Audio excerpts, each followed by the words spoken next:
ขอบใจเด้อขนมเนาะđang thêm một vòi làm có áo หนาวละ อันนี้พิเศษจะเอามาแล้วเมื่อกี้2 ถุงเนาะ rồi อันนี้พิเศษตัวนี้อันนี้เจ้าของห้านเพิ่นแถมมาเนาะก็เลยเอาให้เจ้าอีกตัวนี้อ่ะ ปล่อยปลาจัง บ่เคยปล่อย มัน บ่เคยกะอันค่อยถอกลงค่อยถอกลงเพิ่มเนี่ยบ่ไอ้ค่อยเทลงเลยเทลงฮึบ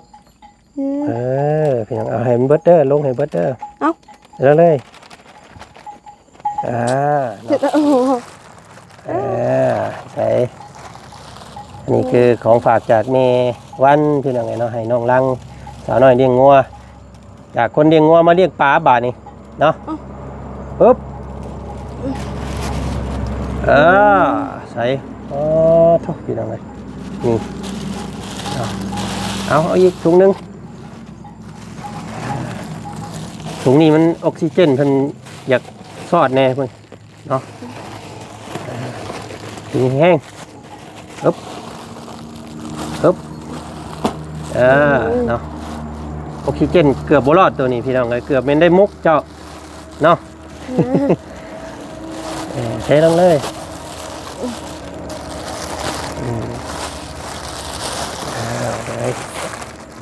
ประมาณ200ของน้องเพิ่นพี่น้องเนาะประมาณ200กว่าเพิ่นแหละเพราะว่าตัวเพิ่นแถมน้ำเนโอเคเนาะนี่ตัวตายอยู่ของตัวนี้เป็นยังไงเนาะนี่ตายอยู่ประมาณ2ตัวเนาะของน้องเพิ่นเพราะว่าออกซิเจนมันนี่ตัวน้อยๆนี่ชื่อนี้ได้นี่ ข้าวชื่อตัวนี้น่างัวเพิ่นเพราะว่าชื่อขาวแล้วตัวนี้ได้ตัวใกล้มันนี่บ่มีแม่ชื่อยังตัวนี้มันบ่มีแม่นะเฮาก็เลยเรียกว่ามีแม่น้องบ่มีแม่เอาเราบ่มีแม่บ่นมือนมือก่อนขอบใจเด้อแม่วันขอบใจเด้อแม่วันที่ซื้อปลามาให้น้องสิซื้อปลามาให้ลูกเนาะลูกสีแดงหันให้มันใหญ่เด้อซั่นเนาะบ่ตามนั้นบ่ลูกสิแลให้มันใหญ่เด้อ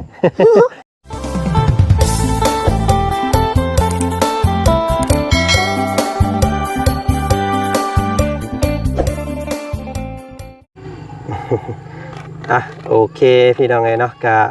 มาหอดจอดถึงเนาะหลายคู่หลายคนกับคลองคอยทางเบาจันขึ้นมาหาทางน้องลังสาวน้อยเลี้ยงงัวในเด้อว่าสันพี่น้องเลยมื้อนี้มาหอดจอดถึงบรรยากาศตอนค่ำๆเนาะก่อนอื่นพี่น้องเลยกับทักทายสบายดีเด้อเนาะพ่อแม่พี่น้องหมู่เพื่อนกันเมื่อสุขสุขคนกะขอโทษขออภัยพี่น้องเลยเนาะเมื่อกี้นี่กะเมื่อเรียกส่วนตัวเนาะเมื่อแฮปปี้เบิร์ธเดย์สาวตาดำลูกสาวพี่น้องเลยเนาะก็ถือว่าสำเร็จเรียบร้อยแล้วมื้อนี้ก็ได้ขึ้นมาฮอดพี่น้องเลยโอ้เป้แปนเนาะเพิ่นเฮ็ดอีหยังอันนี้พี่น้องเลยแปนเติดอยู่เฮือนซ่านของเพิ่นเนาะไปเบิ่งไปส้มกันก่อนพี่น้องเลยเนาะปูปลาเมื่อกี้นี่เนาะนี่พี่น้องเลยจ้ะอุ้ยโอ้ต้นหมักม่วงหายไปไสแล้วนี่พี่น้องเลยว่าเพิ่นห่านต้นหมกม่วงว่านี่เนาะใส่น้องล้างโอ้เพิ่นแปลงต้นหมกม่วงเพิ่นอันนี้พี่น้องเอ้ย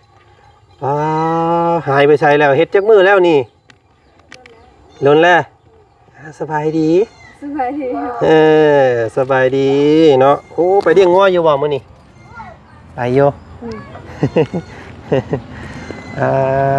ผลบ่ได้ห้ำหัวบ่ได้ต้องห้ำมือนี่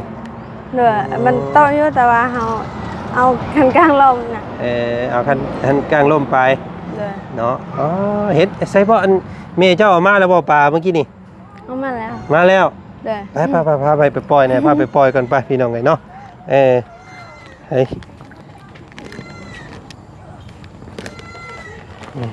เนาะ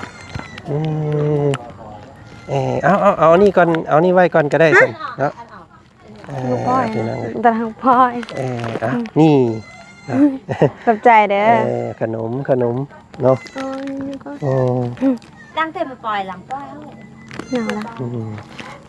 อันนี้พิเศษจะเอามาแล้วเมื่อกี้2ถุงเนาะอันนี้พิเศษตัวนี้อันนี้เจ้าของห้านเพิ่นแถมมาเนาะก็เลยเอาให้เจ้าอีกตัวนี้อ่ะ เด้อ เนาะ ขอบใจเด้อ ได้3ถุงของน้องเพิ่นบาทนี่พี่น้องได้หน่อยกว่าหมู่แต่ว่าได้ของแถมอีกเนาะเพราะว่าแม่เพิ่นว่าเห็นน้องเจ้าน้อยก็เลยเอาให้หน่อยกว่าหมู่แน่เนาะประมาณ200ของเจ้าประมาณ200ตัวของหมู่นั้นคนละ400เนาะเฮ็ดหยังอยู่เฮ็ดหยังอยู่ ได้เฮ็ดหยัง ได้เฮ็ดหยังสบายดีเด้ออันนี้นั่นเอาไว้เกลือเนาะ ช็อกนึงบ่ อันบ่ต้องเกลือหลายเด้อแต่ละมื้อเกลือน้อยๆเกลือเช้าเกลือแรงเอาเนาะพี่น้องไงเนาะไสไปเฮาไปพากันไปเบิ่งอยู่พี่น้องไงเนาะพาละว่าไปเบิ่งแน่เนาะเพิ่นเสียหญ้าบ่นี่เนาะโป้เปนเบิดเลยพี่น้องเอ้ยเนาะโชเฮ้เนาะเอามาเบิ่งป่าน้องลังเพิ่นก่อนมื้อนี้โอ้โธ่พี่น้องเอ้ยเนาะอันนี้คอกงัวคอกอันนั้นเพิ่นนี่โอ้ยเปื้อนแท้นี่โอ้มามื้อนี้แห้งเปื้อนกว่ามื้อก่อนเนาะไหวเด้นี่พี่น้องเอ้ยกระบาบงัวเด้เนาะนอนแต่ละมื้อกว่าสิแจ้งพี่น้องเอ้ยนี่น้องของเรา6แล้วบาทนี่มันขึ้นใหญ่แล้วเนาะไปลงปล่อยเลยของถือน้อยนะแก่รถแกะเดี๋ยวดึงเด้อดึงโอ้ยจะนอนบ่เป็นละดึงอันนี้ดึงขึ้นเลยดึงแห้งดึงดึงอีกเนาะไปลงมาเลย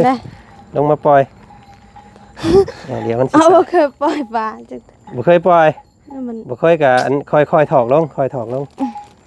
เพิ่มเนี่ยบ่ไ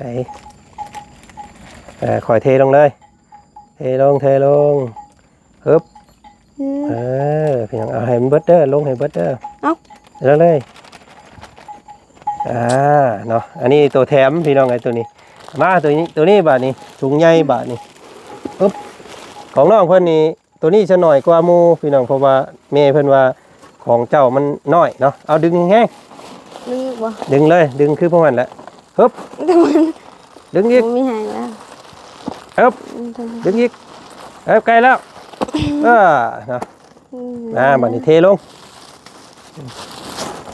ฮึบนี่ปลาแล้วโอ้พี่น้องเลยเนาะใส่มีหอยนะเนาะโอเคคอยถอกลงเด้อใส่นี่คือของฝากจากเมวันพี่น้องไงเนาะให้น้องลังสาวน้อยเลี้ยงงัวจากคนเลี้ยงงัวมาเลี้ยงปลาบาทนี่เนาะปึ๊บใส่ทุกพี่น้องเลยนี่เอาอีกถุงนึงถุงนี้มันออกซิเจนเพิ่นอยากสอดแน่เพิ่นเนาะนี่แห้ง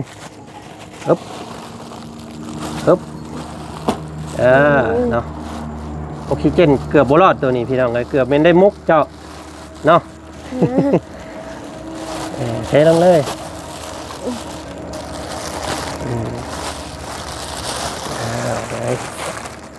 ประมาณ200ของน้องเพิ่นพี่น้องเนาะประมาณ200กว่าเพิ่นแหละเพราะว่าตัวเพิ่นแถมน้ำเนโอเคเนาะนี่ตัวตายอยู่ของตัวนี้เป็นยังไงเนาะนี่ตายอยู่ประมาณ2ตัวเนาะของน้องเพิ่นเพราะว่าออกซิเจนมันอยากซอดแน่ตัวนี้บ่เป็นหยังดอกเนาะ2ตัวนึงธรรมดาแล้วเนาะเอาแนวมาเลี้ยงเบิ่งเด้อบาดนี้เนาะบ่ให้เด็กน้อยมาใกล้เด้อน้องเด้อเด็กน้อยมาดินมาหยังบ่ต้องให้เพิ่นลงแต่ว่าของเจ้านี่เอาน้ำซะอีกหน่อยนึงเนาะก็พอดีแล้วแหละสำนี้เพราะว่าเพื่อผลเพื่อยังตกอีกเนาะแนวห่มกับนี่แหละพี่น้องแนวห่มของเพิ่นเนาะบ่ต้องหาแนวห่มก็ได้เนาะพอดีงามสำนี้ เนาะหลายซ้ำเนาะเอาหัวอาหารมาเกลือมาเด้อน้องเด้อมื้อเกลือตอนเช้ากับตอนแรงได้พอเนาะบ่ต้องเกลือหลายเอาเกลือเท่าน้อยเอาพี่น้องเอ้ยนะตัวนี้ตายแล้วใส่เบิ่งเอาออกขึ้นมาเบิ่งอยู่ตัวมันตายยังอยู่เนี่ยนี่มันตัวตายอยู่ทั้งรุมพุ่นพี่น้องเอ้ยเนาะโอ้หลายอยู่เด้นี่ก็ได้พี่น้องไงเนาะเหมาะสมกับมันน้องเจ้าแล้วเนาะน้องเจ้ามันน้อยแต่ก็200ตัวหมู่ได้400พี่น้องไงก็ประมาณ200กว่าของอีหลาเพิ่นเนาะเอาเนาะถือว่าเสร็จภารกิจพี่น้องไงมื้อนี้เนาะบุกเอาปูเอาปลามาให้เกือบว่าโอ้ยันว่าเพิ่นบ่รอดกะเพราวิ่งมาแน่พี่น้องไงเนาะเสียงปุหลบตุบตอบมาแล้วเนาะบุกบ้านสาวลำเพ็ญก่อนจังมาพี่ว่าจันก็ได้เนาะเนาะโอเคเอาไว้อันนี้น้องเนาะมาพี่ก่อนบัดนี้เฮาโอ้ยพี่น้องเอ้ยเอาไว้เด้ออันถุงยางมันเด้อเอาไว้สิมีผู้ใดมาหาแน่มื้อนี้มีสุภามี2คน3คนแต่จำชื่อบ่ได้จักคนเนาะลุงหนวดไปจักผู้หนึงแม่นบ่ได้ผู้ใดอีกจักคนมีแต่มาใหม่เขาจำบ่ได้นะมีผู้นึงก็มื้อนี้เขาไปทำอยู่งัวเพิ่นไปเลี้ยงไปตามหมู่เจ้าเลี้ยงงัวเพิ่นมื้อหน้าต้องจื้อเพิ่นเด้อเนาะลุงหนวดผู้หนึงเนาะแล้วก็ขี่รถจักรคือกันบ่ตอนนี้ว่าบ่ลุงรถก็ขี่รถจักรแต่ว่า2คนนั้นบ่ได้ขี่ขี่รถใหญ่บ่เด้อมีขี่รถใหญ่นี่ไผเนาะอยู่พี่เขาไปบอกชื่อขี่รถใหญ่2คนเด้อเพิ่นมานำกันบ่เด้อไผเนาะพี่น้องเนาะเบาไล่สิมากับไผเนาะรถใหญ่นี่ยังบ่เห็นไผนะขี่รถใหญ่เบาบุญกับเมื่อแล้วเนาะเบาบุญเจ้าจักอยู่บ่เบาบุญเบาบุญมัดป้าไปจักอยู่แม่นบ่เอาพี่น้องเอ้ยเนาะก็เฮียนชื่อเพิ่นไว้เด้อเนาะมื้อหน้าเทื่อเพิ่นมาหาบ่จักชื่อเพิ่นโอ้เด้เนาะชื่อบ่ได้แม่เฮาชื่อได้แต่เฮาชื่อบ่ได้แหละชื่อได้แต่งัวชื่อนี่ได้งัวเจ้าแต่ละตัวมีชื่อหมดละมีชื่อไปเลยมาเบิ่งอยู่เนาะมาบอกกันป้าลุงยุ่งว่าเจ้านี่ตัวใดแน่มีชื่อนี่ใดนี่ตัวน้อยๆนี่ชื่อนี่ได้นี่ขาวชื่อตัวนี้แหละงัวไปเพราะว่าชื่อขาวแล้วตัวนี้ได้ตัวใกล้มันนี่บ่มีแม่ชื่อยังตัวนี้บ่มีแม่นะเฮาก็เลยเรียกว่ามีแม่น้องบ่มีแม่เอาเราบ่มีแม่บ่โอ้แม่เราไปใส่เสียแล้วแม่เราเสียแล้วก็เลยเอิ้นน้องบ่มีแม่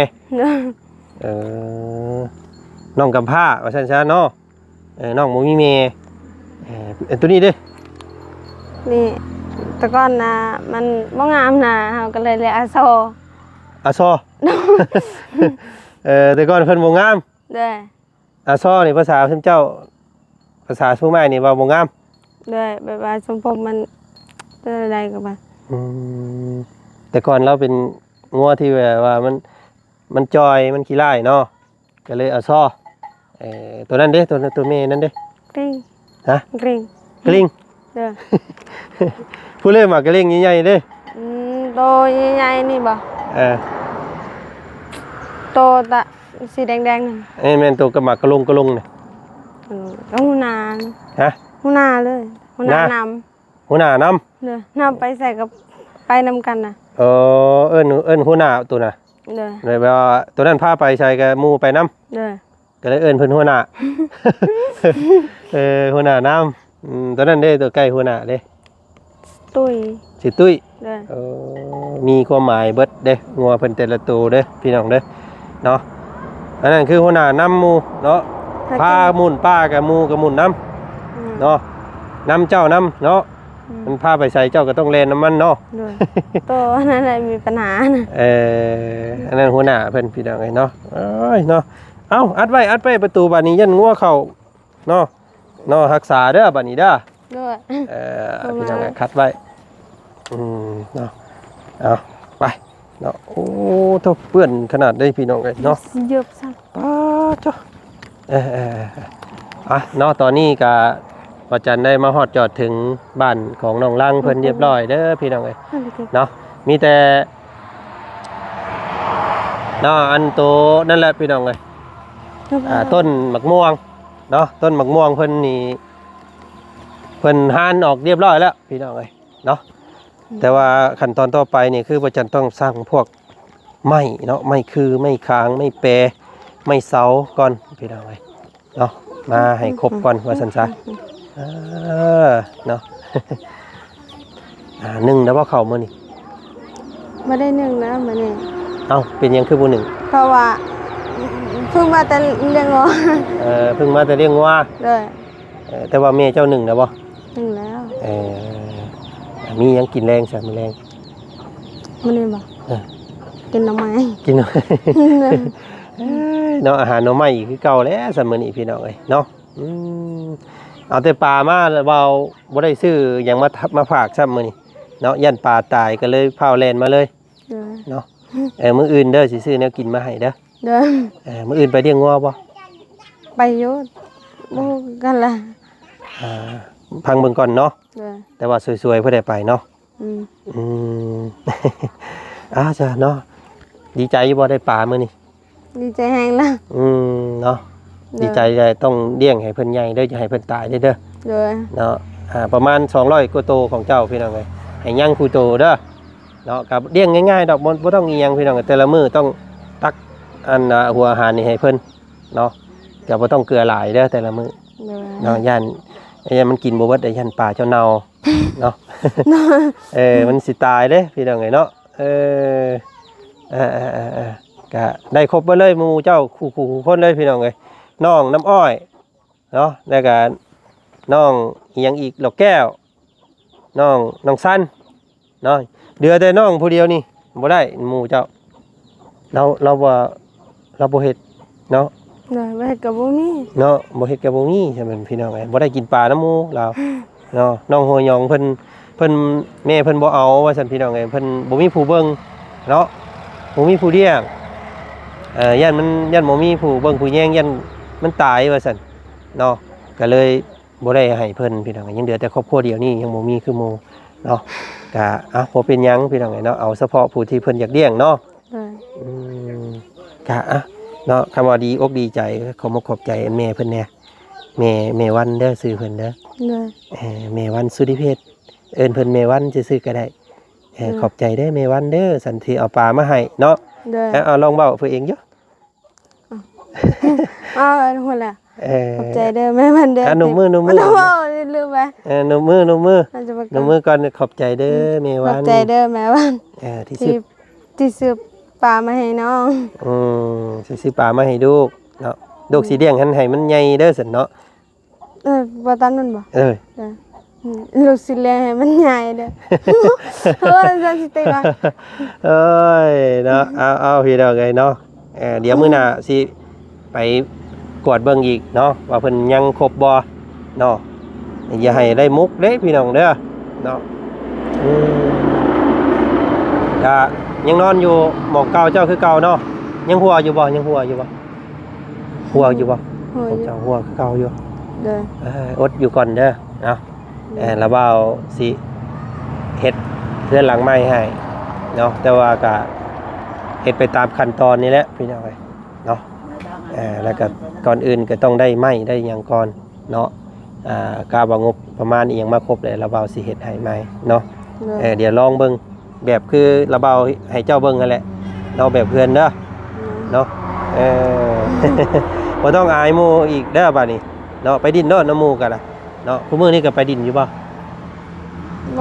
บ่มีเวลานะเขาซื้อเมื่อยก็เลยบ่อยากไปเรียน มาแล้วก็เมื่อยแล้วก็นอน เด้อ จักโมงนอนแต่ละมื้อ ประมาณ 9 โมง ตอน9 โมง เด้อ บ่มีโทรศัพท์ดินเดี๋ยวเจ้าเฮ็ดหยังอยู่เจ้าเฮ็ดนี่ได้อยู่ ไปหา ไปหากบแล้วล่ะ หากบ เด้อ เอาไปหาก้านอีกบ่กลางคืนมานี่ เด้อไปหา เออ เมื่อละอาบน้ำละนอน โอ้แบบคำมานี่มันบ่มีแนวดินเนาะเจ้าเนาะ เด้อ บ่มีโทรศัพท์บ่มีหยังเบิ่งไปหาก้าน เด้อ ก้านเขียดได้บ่เจ้าไป ได้อยู่พอกิน ไปกับไผแต่ละมื้อ ไปกับแม่ เอาไปต้องไปกับแม่ เด้อ อย่าไปผู้เดียวได้เด้อเนาะกลางค่ำกลางคืนญาติได้พี่น้องไกลบ่ไปเจ้าไปก้าน ก็ประมาณละเอ้าก็ทางเขาเลี้ยงหัวแหละ พอจะตามนี่บ่ เด้อ แต่ก้านตามทางตามเดินนี้ เด้อ อืมโอ้น้องเพิ่นไปหาก้านกบก็เป็นได้พี่น้องเอ้ยเนาะหมานบ่เจ้าหมานบ่ มาเลย หมานอยู่ เด้อ มื้อหน้าก้านมาให้เบิ่งนี่เด้อ เด้อ นี่บ่เชื่อเด้ออย่าไปหาซื้อกับผู้อื่นบ่จัก โอ้ยไปซื่อๆเนาะ บ่มีงานนะ พี่น้องเอ้ยเนาะอยากตามเดี๋ยวชักมือมีโอกาสสิตามมึงน้องเพิ่นดิก้านกบ ได้ ได้บ่ เวลาฝนตกก่อน โอ้ต้องฝนตกบ่ เด้อ โอ้ฉันเนาะมันก็กล้องค่อยก็มันก็ถึกน้ามันก็ตายแล้ว เอาก็นึงข้างล่มล่ะ ต้องกลางร่มเนาะ เด้อ เอาจักมือก่อนจ้ะพี่น้องไงมีโอกาสที่ให้น้องเพิ่นพาไปเวงกันการกอล์ฟเนาะบ่ได้ดินน้ำหมู่เนาะบ่มีเวลาเนาะ เด้อ อืมต้องหาอยู่หากินแล้วก็อาบน้ำแล้วก็นอนตื่นมาก็หาหน่อไม้ เด้อ แล้วก็ไปเลี้ยงงัววนๆอยู่ไปสิแต่ละมื้อเนาะอันนี้ไผขึ้นอันนี้มาพี่ออกมาพี่ ไผขึ้นบักให้อันต้นไม้นี่ มักทั้ง อ้ายเจ้า เด้อ โอ้พี่น้องไงเนาะเบิ่งหั่นเนาะต้องได้หานงามันลงอีกเด้อเนาะเพราะว่าเฮือนเจ้านี่ต้องได้ปลุกอยู่หม่องเก่านี่แหละพี่น้องเนาะยันมันเวลาอันนั้นน่ะยันมันหักทับเฮือนเนาะต้องเอางาตัวนี้ลงอีกน้องเอ้ยนี่บอกเพิ่นเด้อพ่อเด้อนี่งาตัวมันใกล้ตัวเฮือนเจ้านี่ให้เพิ่นเอาลงอีกนี่อันนี้ตัวต่ำๆนี่มัน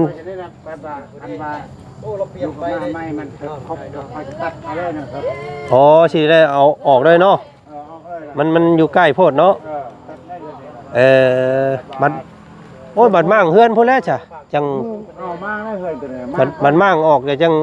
บักเลยเนาะหันเลยจังเอาออกเลยตัวนี้แม่นแล้วให้ยังจะกกตัวนี้ก็ได้ตัวนี้ก็หันปลายมันออก